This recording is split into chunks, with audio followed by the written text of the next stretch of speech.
Hey, how y'all doing? Got a new do? Got a new birthday do. How y'all doing? Hope you're having an amazing Sunday. I am actually very tired today. So this is one of those push through no matter how you feel days, okay? Today's been very long. It's been a beautiful day though. But yeah, when you got 5 kids and you're trying to build a business and honor your husband and serve in ministry, you get tired, okay? And so today's one of those days where I'm a little tired, but we're gonna be consistent. And so let's talk about it. Today we're gonna jump into you must take the risk now, or you will lose this chance. Take the risk or lose the chance. And so, what am I saying to you? This is literally just a addendum to yesterday. So, if you didn't listen to yesterday's message, I need you to go back and listen to that because my goal in this setting is to shift your mindset and shift your heart into a space where you can begin to move forward. I don't know if you looking, I don't know what you're reading, I don't know who you are around, but if you're not paying attention, you're about to get left in the dust. Like we are in one of the most beautiful birthing of a new era, the AI era, and is here. And right now it's in its infancy. And so we gotta really grab hold to it. If not, you're gonna be left in the dirt. And so I oftentimes get people who follow my page and they love what I'm speaking on, but a lot of times they make excuses for the excuses. It's like their mindset is so messed up where it's like I look at them and I shake my head because I'm like, you make excuses for the excuses. You make an excuse why you can't do that. You always go and pinpoint the negative. You always know quickly why something won't work for you. Okay, and you always find a way to basically like give yourself a out because you don't believe you can do it. I'm here to tell you. You waiting for somebody to come save you. You waiting for somebody to do it for you. You waiting. You gonna end up in heaven asking God why. And he gonna say, that had nothing to do with me. That's everything to do with you and your lack of movement and your lack of belief in what I put in you. And so, first thing I want to challenge you to do is stop making excuses for your excuses. I need you to doubt them doubts. When them doubts come, I need you to aggressively assault that doubt with truth. I need you to come against that doubt with truth. And so if you say, I can't do it, I can do all things through Christ who strengthens me. So you see what just happened then? Literally, as soon as that doubtful thought come through into your mind, try to penetrate your brain, you capture it with the word of God. That's why you gotta be in your Bible, because if you're not in that word, you're gonna be fresh meat for the enemy, okay? And so number two, you gotta start believing it's possible for you. I need you to say this after me. It's possible for me. Put it in the comments. It's possible for me.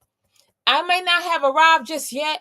It may not look like much. People may not see it. People may be hating. People watching though, but they may be hating. They may be hoping you fail. It don't matter about none of that. What matters is, do you believe it's possible for you to succeed? I need you to say it with me. It's possible for me to succeed. Put your hand on your chest. I'm looking at you. Put your hand on your chest and say, it's possible for me to succeed. I want you to say that every day. In fact, I challenge you. When you wake up in the morning or when you go to sleep tonight, brush your teeth with the opposite hand, your less dominant hand. And you look in that mirror and you say, all things are possible because I serve the Lord. You know, nothing is impossible for me. And you say that to yourself and you believe the word of God over your life. Because I'm telling you, the problem with most of us is we don't believe. You don't believe you can do it. Most of y'all haven't even, you want to sign up for the challenge, but you don't believe you can do it. You don't believe you can do the business. You don't believe you can do the book. You don't believe that people gonna buy your album. You don't believe that you can do what you're great at doing. The crazy part is you've been working for free for years. You've been gifting and giving it away like it's nothing to you. As long as you treat the gift like nothing, you will benefit nothing from it. And it's like you disrespecting the Lord, our God most high. Okay? How dare you treat the gift that he gave you like it's nothing? How dare you act like that? How dare you think, oh, it's just that's just a little thing I just do. It's not a big deal. Stop saying it in 2025. It is a big deal. You are a big deal. You are enough. Don't you know that you are alive? Like we talked about yesterday. My little brother is in the hospital right now fighting for his life, doing chemotherapy right now. Do you want to trade places with him? Or do you want to thank God for where you at and continue to build the life that you know you're supposed to be in? How do you know how do you know that where you at you ain't comfortable? Because you long for something else. Those desires, those longings, those dreams that you have in your heart, they're there as a testament and a testimony that there's more in you. God gave us desires to drive us to want to do more. It's not like you like a dog or a cat or like a horse, where you just a horse and you just a horse and you just a horse, or you just a goat, you just a goat, you just a goat. No, you are human. You are human with a mind and words are powerful seeds. You are a spirit made in the image of the living God. Act like it. And so you got to start believing that it's possible for you. In the comments, I need you to comment, it's possible for me. It don't matter if my mama didn't make it. It don't matter if my parents wanted to abort me. It don't matter that my boyfriend left me. It don't matter that I failed 15,000 times before. It don't matter what. It don't matter. I am an overcomer through the blood of the Lamb. And it's possible for me. And I'm going to get up every single day and give my best to it. I want you to really, really get that. Like, you got to believe. You got to choose to believe beyond the doubts. Because doubts, they coming. Doubts never stop. Hope you know that. You may feel like, well, I'll start it once I don't feel weird. It's just uncomfortable. Guess what? That's called your comfort zone trying to trap you. Your little comfort zone keeping you broke, looking crazy, and feeling like I'm a loser, feeling like I'm a failure, feeling like, man, I can't never make it. That's your little comfort zone. And as long as you keep protecting that little stupid comfort zone, which ain't nothing but a coffin to your dreams, you're going to find yourself looking real crazy when you get old. Okay? And I'm speaking, I come so hard, and I know I go hard. People hit me up all the time like, Faye, you be in my face. It's because I needed someone to be in my face and tell me the truth. And I know I'm not for everybody, and I'm okay with that. I'm not for everybody, but I am for those that I am sent for. And I'm sent to tell you that it's possible for you. And you got to choose to believe. You got to choose to literally like put your faith there and say, I don't care what I look like. I'm going to stop looking left, stop looking right, and put my head down, get to work, and do what God told me to do. That's what you got to literally make up your mind you're going to do that. And like, when you do that, when you make that intention, disruption coming. And when the disruption comes, most of us say, oh, that must mean it's not meant for me. Where you get that from? Who told you that? Because if you read the Bible, and if you listen to our boy, Myron Golden, he'll help you see that once you make an intention, first there's an awareness that I need to make a shift. Then there is an intention where you say, I need to make a shift. And so I'm going to do this. And then once you make that decision to do this, there comes disruption. Disruption means some coming to knock you off, something coming to totally discombobulate you. Something is coming against you to make you stop. That's not a sign to quit, okay? That's not a sign to give up, okay? That's a sign that you're in the right place at the right time. And if you just keep hitting it, you just keep going, you keep getting up, you keep being consistent, you keep showing up. It don't matter who don't show up. It don't matter who don't buy. You show up because it's you that's being conformed into the image of the living God and becoming that millionaire, becoming that billionaire, becoming that coach, becoming that singer, becoming what God told you to become. But you got to keep showing up. If you don't show up, you cannot become. That's a part of your making. You got to be willing to and able to go through all those hard times, go through all that rejection, deal with all that naysaying and backbiting and gossip and negativity, deal with people doubting you, deal with people making fun of you, deal with looking like a fool in front of people. You got to get to the point where you don't even care. That's what entrepreneurship going to do for you. That's what becoming the person that God called you to be going to do for you. It's going to help you deal with those insecurities. It's going to help you deal with that people pleasing, because you have invested in the wrong thing. You're supposed to use other people's money, other people's time. This is called leverage. But you leveraging the wrong thing. You are leveraging other people's opinion. And when you buy their opinion, you might, if you buy their opinion, you might as well buy their lifestyle, because birds of a feather flock together, and you're going to become the person that you're closest to. And so I'm very mindful now. I'm very, very, very mindful about who am I with, who's around me, what seeds are they sowing, are they benefiting my life? I don't let people just sow seeds and sow words into my life. No. I'm gonna get you together real quick with a quick, okay? Because I understand that words are so important. Even though we was taught growing up in the hood, and if you grew up in the hood like I grew up in the hood, you was taught you can say what you want to say, but you better not hit me, because words don't bother me. Sticks and stones may break my bones, but words will never hurt me. Biggest lie on the face of the planet. Words take root in your mind. And if you begin to accept them and imagine on them and meditate on them words, they become a part of your heart. And once they get into your heart and you begin to say that's your identity, they become your habits. And once they become your habits, they become your life. And then you look around and your life is trash, your relationships is trash, your bank account is stupid and trash. Everything around is trash because you took that thought, that word, and you let it plant in your mind and you took it as yourself. And so we got to begin to uproot all of that. God's calling a generation of kingdom entrepreneurs and kingdom millionaires and even billionaires for some of y'all. But we got to do the work on our mind. Like my apostle was saying today at church, it was so good.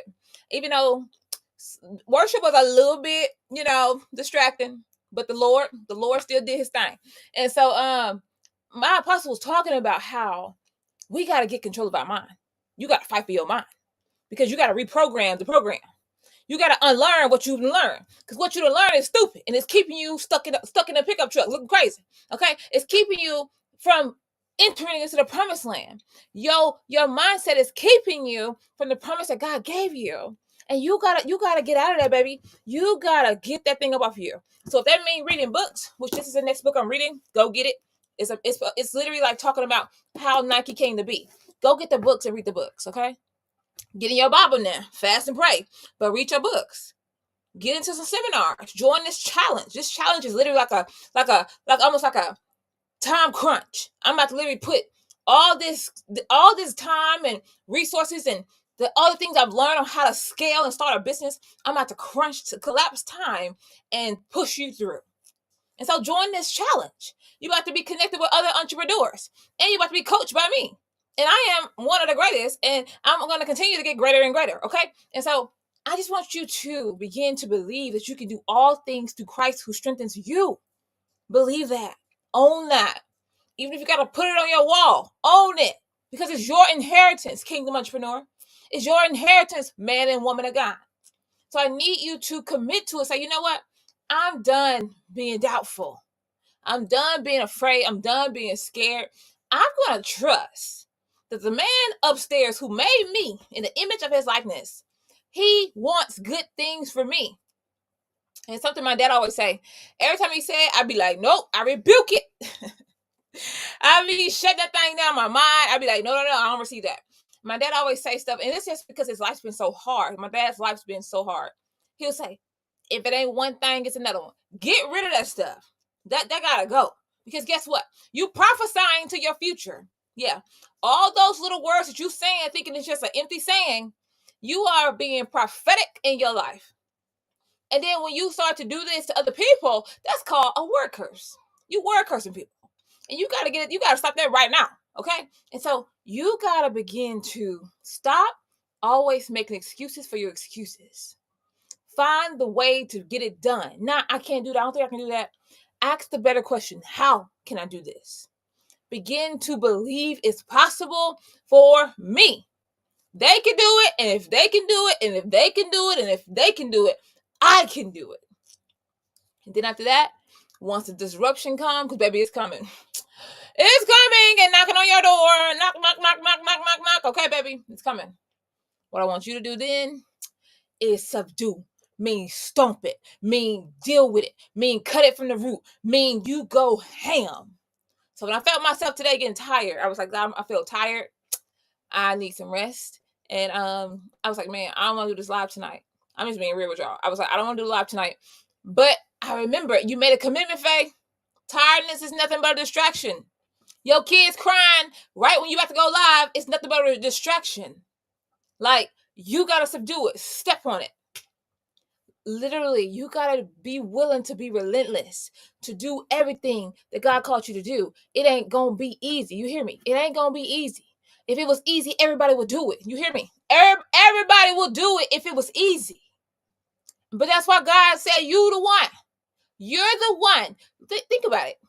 If you came from a family like mine, when there's been no one who's ever been affluent, no one who's ever made it, everybody has struggled. And then God say, hey, you're next. Hey, you next. You the one. I want to use you to break these generational curses, break these generational cycles. But you too busy making excuses for your excuses. And you wondering why, why your life keep going crazy. It's because your mindset. It's literally because how you've been programmed. All those generations of programs that's been literally given to you over all these generations. Now you the one that got picked right to begin to tear that stuff down. Think it's gonna be easy? Do you really think it's going to be easy to tear down generations of poverty mindset, generations of lack and limitation mindset, generations of broken marriages, generations of single parent homes? Do you really think it's going to be easy? No. So why are you showing up thinking it's supposed to just come to you? And y'all really get on my nerve, especially new age people talking about something. I'm just going to sit here and manifest it. What you saying? You got to go put your hands to the plow, get to work. Because faith without works is dead. A part of it is getting your mind right, but you got to go do the work, okay? And so you got to begin to just take steps forward and do what God told you to do. And like I was telling my other girl, listen, she was like, Faye, how in the world do you know all this stuff? I'm like, listen to me, baby. I'm going to be 100%. I'm going to tell y'all the same thing I told one of my clients. I don't know what I'm doing. Every entrepreneur tell you that. They don't know what they're doing until they do it. You learn not by sitting here reading, but you're reading, you do. And you mess it up, and you go do it again. And you mess it up, and you go do it again. And then you mess it up again, you go do it again. You might mess it up 10 times, but you keep doing it, and you become perfect at it. It become like second nature. That's what you got to do. Literally. That's what you got to do. We did this as little kids, learning how to tie our shoe. Yeah, my mom was like, y'all got on my nerves so bad when y'all was trying to learn how to tie y'all shoe. My mom was like, bro, y'all gonna have to wear Velcro. But my mom allowed us to fight, to learn how to tie our shoe. You had to learn how to walk, to learn how to tie your shoe, learn how to brush your teeth. You've learned all these things, but you telling me you can't learn how to build your business? Bro, come on. What you saying to me? What you saying to me don't make sense. Okay? So I can't even hear what you're saying because it don't make sense. I need you to get rid of that because that's just an excuse to stay stuck in your little stupid coffin comfort zone. And what I refer to the comfort zone is as a coffin. Your comfort zone didn't come to make you cushy. It did not come to make you comfortable. It came as a comfort, but it's really a coffin to your dreams. How long are you going to stay in that coffin? How long are you going to stay dead to your dreams? How long are you going to allow limitations, negativity, doubt, justification, blame, and everything else on that little negative little wave to keep you from doing what God told you to do? Because now is the time. I don't know if you realize it, but right now, there's such a spirit of expectation and excitement, and everyone's ready for a new level. You gonna sit back and let everybody else burn off on you? Because I'm telling you right now, like the person you see today, in 6 months, I'm gonna be to evolve and change and develop so much. You ain't gonna even know who I is, baby. I'm telling you right now. And so you better get on a bandwagon and get to moving. Do the next thing that you know what to do. Stop trying to see the entire picture. You trying to see all the stops, all the starts, the whole thing. That's cute, but that's keeping you stuck looking crazy. What I need you to do is do what's next. Control the controllables. And distraction and disruption are coming. Life is coming for you. And life gonna hit you in your mouth to see how bad you want it. To see, are you gonna get up this time? One time, y'all, I ain't gonna even lie. Life hit me so hard. Y'all. Life hit me so hard that I almost gave up on business. I almost gave up my dream. I'm just being 100. I'm just being 100% with you right now, bro. I'm just telling you the truth. Life came and hit me. I took so many hits. I had overcame so many things. And I was like, bro, I cannot take another hit. I cannot do this no more. And for a season, y'all, I didn't do nothing. I fell all the way back. I said, I'm tired. I am tired of losing. I'm tired of investing and not seeing a harvest on my investment. I am tired. And so, yeah, I gave up for a season, but I was so thankful that I had friends who could agitate me and who could like be like, hey, this is what I'm doing. Hey, what you doing, Faye? Hey, where you at, Faye? You need those people around you. And on top of that, also because I had built and I had unprogrammed a lot of those bad programs before. And so the new program that was in my mind was still playing. Even though I was tired, it was a part of me that was like, Faye, this can't be it, bro. Faye, man, you too bougie for this. You can't do this. Like it was this part of me that's like, I know you're tired. I know it's hard, but there's more. And so I'm speaking to you from that more, that space of more that's in your life. I'm talking to you from that bigger you that God's calling you to be. There's more for you. And you got to get your butt up and you got to begin to trust that God got my back. And if God got my back, I can do all things through Christ who strengthens me. No weapon formed against me gonna prosper because I'm gonna do what God told me to do, what the people with the seed and the gift in me to do, and I'm gonna do it in all excellence. And when you do that, when disruption comes, it don't matter. You're gonna be able to knock it down like it's nothing. You're gonna be able to grow in such a way. And so I need you to get up. You either take the risk or lose the chance. What are you gonna do with that? What are you gonna do about this chance? Because guess what? You're not promised tomorrow. You're not even promised this next minute. So we got to take every opportunity to be, do, and have everything God has allowed us to be, do, and have. A lot of people wish they can be here right now. A lot of people wish they could see this. Like, I don't think you get it. Especially if you're an American. If you're in America, bro, shut up talking to me and get to work. And so that's my time. That's literally my subject for today. Do the work or you're going to lose this chance. We ain't promised that we're going to have this gap, this Kairos moment. We ain't promised that. And so when that Kairos moment show, that window opportunity show up, jump through it. If not, you're going to continue to stay poor. And poor means like literally passing over opportunities regularly. We don't be tired of being poor. Make the decisions, take the opportunities, and see if they work. Stop being scared. What you scared for? Get your butt up. And so I love y'all. I'm so proud of y'all. Continue to do what God told you to do. Push through. Also, next week, we starting this challenge. So buy your ticket, get your ticket, and get your business started. Especially if you're a business coach, especially if your audience is online and you need to really connect with them people, get your ticket, okay? Because I'm just on a mission to help at least 1,000 entrepreneurs get that bag and make major impact. And so I love y'all. You're having an amazing night. Get your tickets to the Passion to Success challenge, and I'll see y'all soon. And y'all like my hair? I like it too. Yeah, I gotta dye it, y'all. I'm gonna put the tag in this post, but love is in the hair, baby. Angelina, you did this, okay? Because y'all, I was looking real crusty, but I was looking crusty because I was like, I don't want to retwist my hair down because I was thinking about cutting it. And then as I was thinking about cutting it, my little girl, my little 12-year-old, almost 13-year-old girl was like, Mama, I like looking like you. And I was like, oh my God, I can't cut it. And so I was literally growing it out because I wanted to cut it today and surprise y'all like, whoo, got my hair cut. But I'm going to thug it out with my kids because, all my daughters got locks. And it's a beautiful thing. You can look like your mother. I think that representation matters, especially when the mom and the babies. And so that's why my hair was looking busted and crazy. But don't worry about my hair, baby. Worry about your future. Worry about getting your life together, okay? But I love you all. I'll see y'all in the challenge. See y'all tomorrow, same time. Take care.